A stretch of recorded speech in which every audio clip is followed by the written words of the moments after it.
Tensions grow on Capitol Hill and at the border over the migrant crisis. How are veterans and military members being pulled into the immigration rhetoric?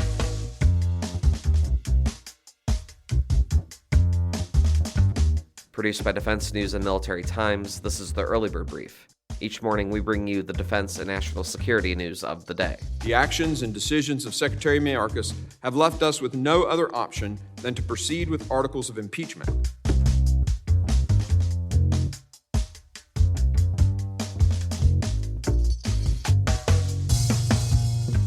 And lawmakers question senior enlisted service members about military quality of life issues. What does this all mean for our defense and security? You'll find out. I'm your host, Simone Perez. Today is Thursday, February 1st, 2024.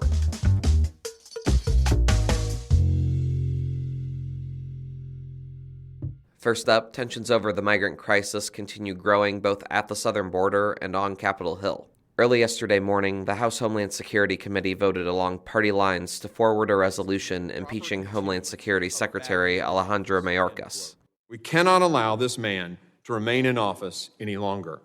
The time for accountability is now. This comes as record flows of migrants seek asylum at the southern border. Border Patrol agents have seen record or near-record highs of migrants crossing into the United States, sometimes as high as 10,000 people a day. Committee Chairman Mark Green accused Mayorkas of refusing to enforce immigration laws. Secretary Mayorkas is the very type of public official the framers feared. Someone who would cast aside the laws passed by a co-equal branch of government, replacing those with his own preferences, hurting his fellow Americans in the process. But Democrats called the vote a political stunt. In a process akin to throwing spaghetti at the wall and seeing what sticks, Republicans have cooked up vague, unprecedented grounds to impeach Secretary Mayorkas. And whether it's a stunt or not, the vote does symbolize just how much immigration has come to factor into the early days of the 2024 election. Just last week, a poll from Harvard University found that immigration had jumped to the biggest issue on the minds of voters. The vote also threatens already fragile Senate negotiations over border security and aid for Ukraine. Republicans have argued that no more money should go to Ukraine until Congress can pass immigration reform. The issue of immigration is also permeating outside the Beltway, most notably with America's military and veteran communities. Last week, the Supreme Court issued a ruling that said the federal government can take down barbed wire placed on the border by the Texas National Guard on nearly 4 acres of land in Eagle Pass, Texas. That location is one of the more shallow areas of the Rio Grande River and has seen thousands of migrants cross. But some don't survive. A mother and 2 children drowned last month because Texas guardsmen blocked Border Patrol agents from rescuing them. Still, Texas Governor Greg Abbott defied the court's order, and more than 24 other governors signaled their support for his move. Adding to the mix, a truck convoy is trying to recruit veterans as they make their way to the southern border to highlight what they call a, quote, invasion at the border. And the Texas National Guard posted a secessionist flag on their Twitter account. To break all of this down, and yes, I know, there's a lot, military veterans and journalism fellow Nikki Wentling joins us now. Hey Nikki, thanks for joining us. Tell us first, what is this trucker convoy making their way to the southern border, and how are they targeting vets for this cause, and why? Sure. So, what's happening at the border right now is really angering some U.S. citizens. So the U.S. right now is seeing, record levels of crossings across the Mexico border in Texas. The Customs and Border Patrol said that, some days recently have seen 10,000 people come across. And this is, really led to a lot of frustration with Biden's administration, immigration policies.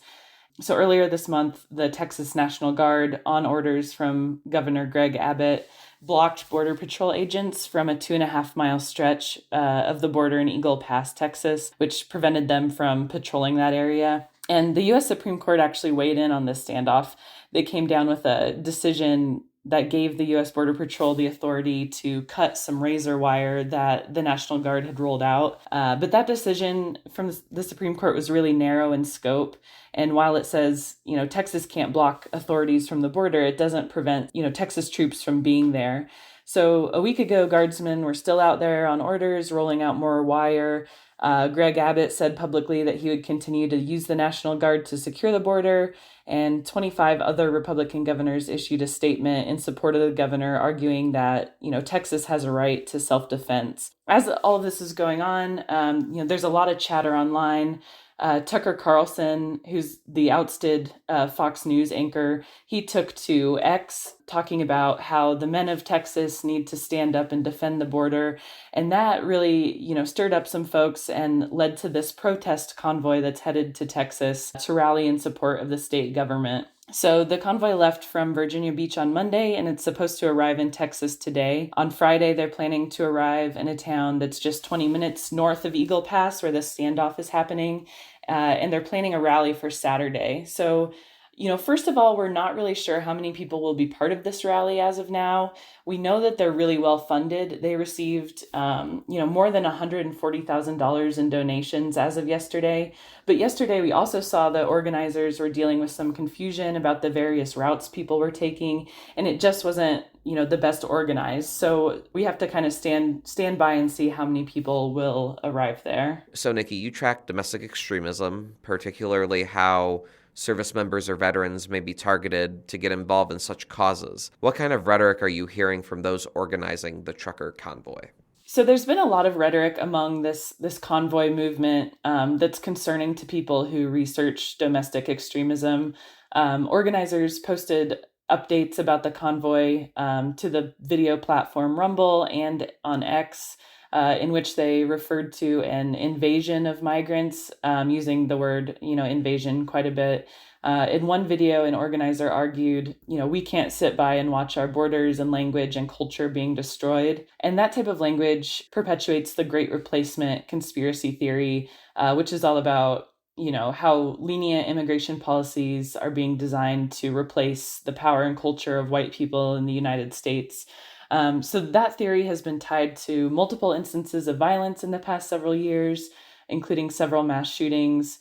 So I spoke to Tom O'Connor, a retired FBI special agent who investigated domestic and international extremism for more than 20 years, and he's looking at this and really concerned about what the organizers of this convoy are saying publicly and the messages they're trying to get across about migrants, and what kind of, vigilantism this could create. And we should note that one of the reasons we're talking about this today is that one of the organizers of the convoy is a former Army Lieutenant Colonel who spoke about the movement this week on shows hosted by Tucker Carlson and Alex Jones, who's a right-wing conspiracy theorist. He and other organizers have urged veterans and service members to join the cause.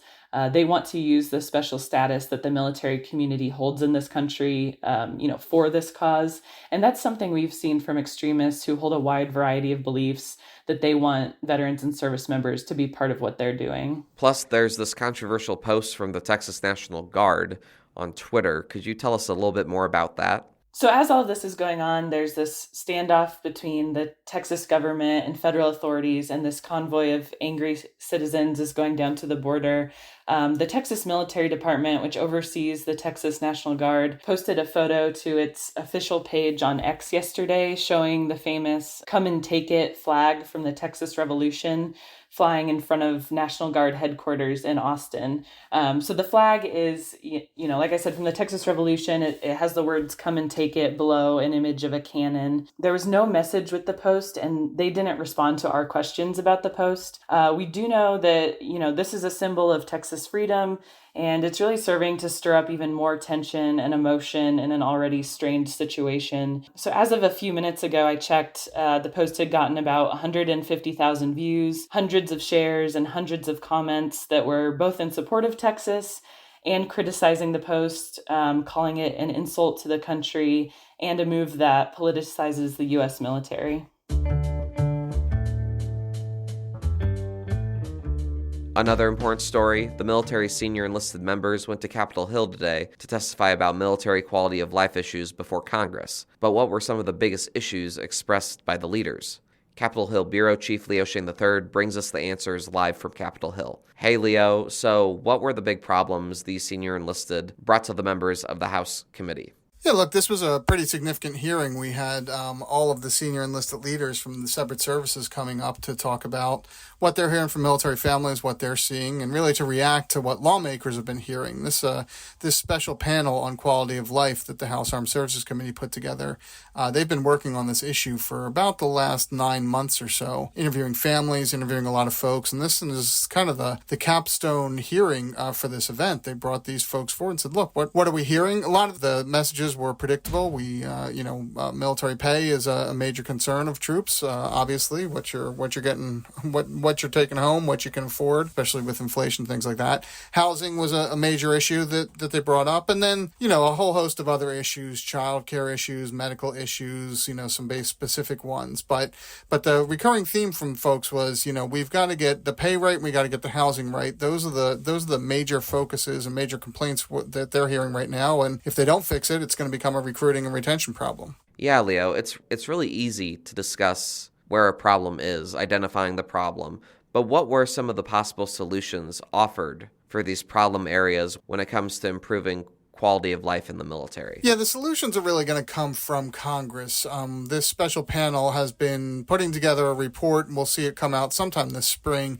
And I think a lot of the legislative proposals in there are going to be the basis for some major additions to the Annual Defense Authorization Act and some major changes that we'll see in the future. We're talking about things like perhaps changing how military pay is handled. Right now, everything's based on your time in service and your rank. This may give some boost to junior enlisted folks, or it may look for some more targeted pay raises. Just try and find ways to make it more like the civilian sector, where your performance also plays into what you're paid, not just the years that you've been at a company. On the housing issue, there's been a lot of talk about increasing the basic allowance for housing, finding better ways to give oversight to make sure that unaccompanied housing and barracks are being taken care of. But it'll be a few months before we see any of those specifics, and then it'll be even longer before we enact these. Just about everybody at this hearing today, lawmakers and the senior officials, they said they know that these aren't fixes that are going to happen tomorrow or even in a few years. This may be a 5 to 10 year process to get things sorted out, but they said it's important to start working on it, because if they don't, they're going to start to lose faith in military families, and they'll see a slow erosion of people who are willing to sign up and serve.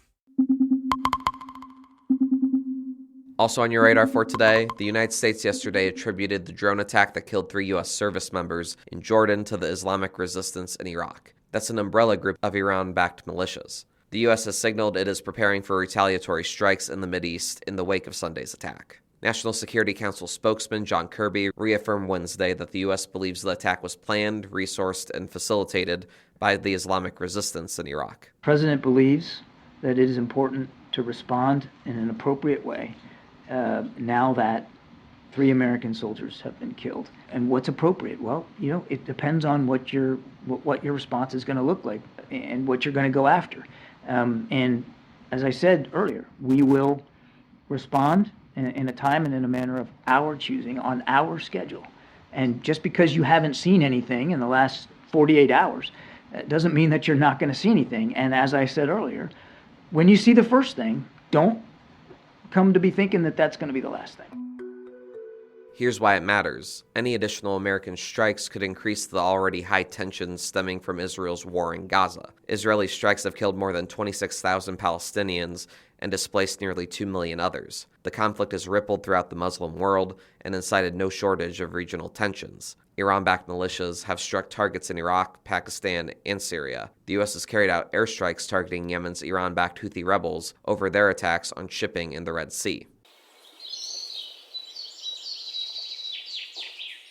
And now here's some other stories that we're hearing chirps about. A top National Space Council official urged U.S. agencies this week to start budgeting for on-orbit satellite refueling and servicing capabilities as a signal to the industry that they're serious about pursuing new ways to operate in space.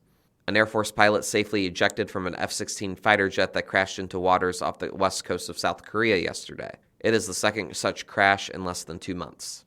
Russia and Ukraine said yesterday they have exchanged about 200 prisoners of war each. That's despite tensions stemming from last week's crash of a military transport plane that Moscow claimed was carrying Ukrainian POWs and was shot down by Kyiv's forces. And the European Union's top diplomat said yesterday that the bloc plans to launch a naval mission in the Red Sea, within 3 weeks to help defend cargo ships against attacks by Houthi rebels in Yemen.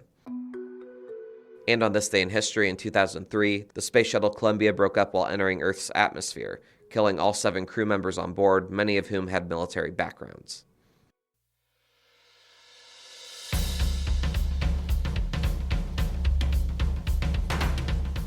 That's it for us this morning. To get more top stories and breaking news, go to defensenews.com/EBB to subscribe to the Early Bird Brief newsletter. Please give us a like, rating, and a comment wherever you get your podcasts, and be sure to follow us on social media at @defense_news and @Military Times. The Early Bird Brief is hosted and produced by me, Zimone Z. Perez. Today's episode featured stories by the Associated Press, Nikki Wentling, and Leo Shane III. Our editor-in-chief is Mike Bruce. Go catch your worm, early birds.